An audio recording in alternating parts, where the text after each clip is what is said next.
Tata S અને HS મુખ્ય પરીક્ષા માટે જે મિત્રો તૈયારી કરી રહ્યા છે ભાવિ શિક્ષક મિત્રો, તો અહીંયા આપણે આજે પત્રલેખનની વાત કરીશું. જો પત્રલેખનની અંદર બે પ્રકારે તમને પત્ર પૂછાય છે, એક ઔપચારિક અને એક અનૌપચારિક. હવે ઔપચારિક પત્ર કોને કહેવાય અને અનૌપચારિક પત્ર કોને કહેવાય એ આપણે થોડું સમજી લઈશું. ઔપચારિક પત્ર એવો કે જેની અંદર કોઈ પદ્ધતિસરનું લખાણ જરૂરી હોય છે, એની પદ્ધતિ, એના નિયમ છે, એના બંધનમાં રહીને જ આપણે પત્ર લખી શકીએ છીએ. તમે ધારો કે કોઈ તમે અધિકારી હોય, કમિશનર હોય કે કોઈ અધિકારીને ઉલ્લેખીને લખતા હોય તો વહાલા કમિશનર એવું તમે લખી શકતા નથી. તો એને સામાન્ય ભાષાની અંદર એક પદ્ધતિ અથવા નિયમ પ્રમાણે ચાલે એવું કહી શકાય. અને એના બંને જ જે સરનામા છે જમણી બાજુ અને ડાબી બાજુ લખવા અવશ્ય જરૂરી હોય છે. તો આ ઔપચારિક પત્રની વાત હતી. અનૌપચારિક પત્ર એટલે એવો પત્ર કે જેની અંદર એક જ સરનામું લખવાનું આવે છે, એની અંદર કોઈ નિયમને અનુસરવો જરૂર નહીં. તમે તમારા મિત્ર, ભાઈ, બહેન, પિતાજી, દાદાજી, કાકા, મામા સાથે પત્ર લખતા હોય તો એ અનૌપચારિક. કોઈ ધારો કે તમે તમારી બેન છે એ ધોરણ 10ની અંદર સારા એવા માર્ક્સથી પાસ થાય એ માટે તમે એને સમજાવતો પત્ર લખવાની વાત કરો છો તો એ અનૌપચારિક છે. કોઈ તમે જન્મદિવસની શુભેચ્છા પાઠવો છો તો આ બધા અનૌપચારિક પત્ર છે. પરંતુ એમાં પણ એક વસ્તુ જાણવી જરૂરી છે કે એની અંદર તમે ઘણીવાર એવું બની શકે છે કે જો પેપર કાઢવાવાળા જે પેપર સેટર છે હોશિયાર હોય તો તમારી સૂચનાને ખરેખર અનુસરવું જોઈએ, કારણ કે ઘણીવાર એવું અનૌપચારિક પત્ર પણ ઔપચારિક રીતે પૂછી શકે છે. બીજી વાત કે હવે આ પત્ર છે એ કેટલા પ્રકારે આપણને પૂછવામાં આવે છે. તો મુખ્યત્વે 4 પ્રકારના પત્રો આપણને પૂછે છે પરીક્ષાની અંદર. એમાં એક વિનંતી ભર્યો પત્ર હોય છે, શુભેચ્છા આપતો, ફરિયાદ પત્ર હોય છે અને અભિનંદન આપતો પત્ર હોય છે.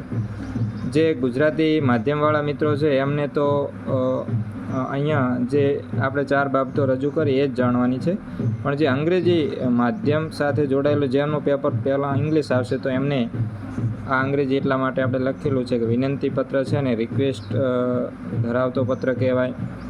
શુભેચ્છા છે તો ગ્રેટિંગ, ફરિયાદ છે તો કમ્પ્લેન અને અભિનંદન તો કોંગ્રેચ્યુલેશન એટલે અભિનંદન આપતો પત્ર લખવાનો હોય છે. હવે આજે આપણે 2 પ્રકારના જે પત્રો છે એનો નમૂનો સમજીએ. તો ઔપચારિક પત્ર એમાં કઈ રીતના લખવું એના જે સરનામા છે માળખાઈ જોઈશું.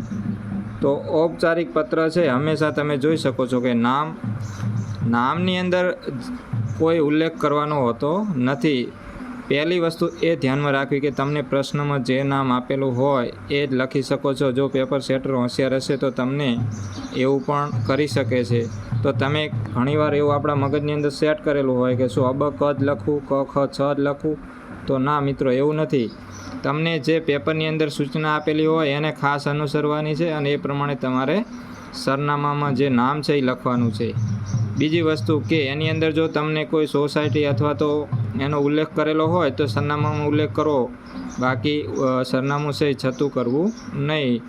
આપણે સરનામું હરોળ અથવા પંક્તિ બંનેમાંથી કોઈ પણ એક લખીશું. સરનામું હરોળ 1, સરનામું હરોળ 2 અથવા સરનામું પંક્તિ 1, સરનામું પંક્તિ 2. આવી રીતના તમે લખી શકો છો. જો તમારે એનાથી વિશેષ કંઈક અલગ પત્ર લખવો હોય તો તમે એની અંદર પિનકોડ, પણ પિનકોડ છે એ તમે છતો કરી શકશો નહીં. જો એવું કરો છો તો શું થાય છે કે આ પત્ર કઈ જગ્યાનો છે એનો થોડો સ્વાભાવિક રીતે ખ્યાલ આવી શકે છે.